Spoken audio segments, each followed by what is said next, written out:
De Miguel Ángel Sarubi Mandel o Mandi, no sé. Me dice, ¿podrán hacer retroceder a Putin solo con las sanciones y mandar armas a Ucrania? ¿No será necesario que la OTAN se involucre directamente? No.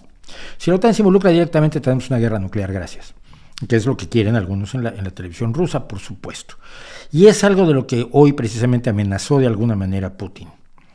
Porque lo de los tanques no le ha gustado nada. Tú puedes atacar con tanques a Ucrania, pero si le dan tanques a Ucrania para defenderse de tus tanques, pues ya no les gusta.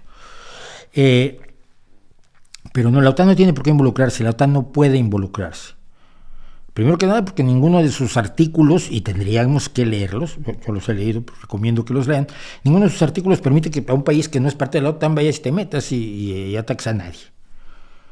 La OTAN no está participando para nada como organización. Hay países de la OTAN que están participando, bueno, sí, hay otros países de la OTAN que no están participando, pero la OTAN como organización ni se puede meter, ni está participando, ni debe hacerlo.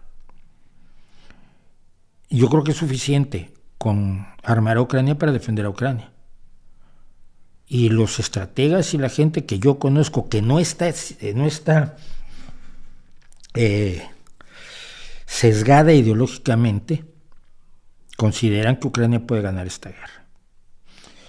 Porque ganar esta guerra no implica derrotar a Rusia, implica simplemente echar a los rusos a las fronteras que en 1991 reconoció como las fronteras legítimas de Ucrania Boris Yeltsin como presidente de Rusia. Así que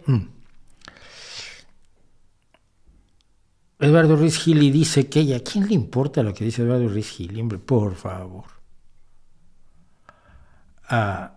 Que ya se quedará con los territorios que ya conquistó en Ucrania y que a partir de allí negociaría el fin de la guerra.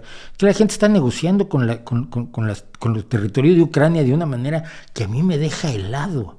Todos, Chomsky, López Obrador, Roger Waters, los comentaristas de la base con Pablo Iglesias, todo el mundo está diciendo hay que entregarle trozos de Ucrania a Putin para que esté contento. Pero oye, es que no son tuyos, que son de los ucranianos, y hombre, no parecen muy dispuestos a entregárselos. Negociar con las tierras de otro país, que me parece una vergüenza de falta de respeto a la soberanía de una nación reconocida como tal en todas las organizaciones internacionales y hasta por el país que los ha invadido. Por favor.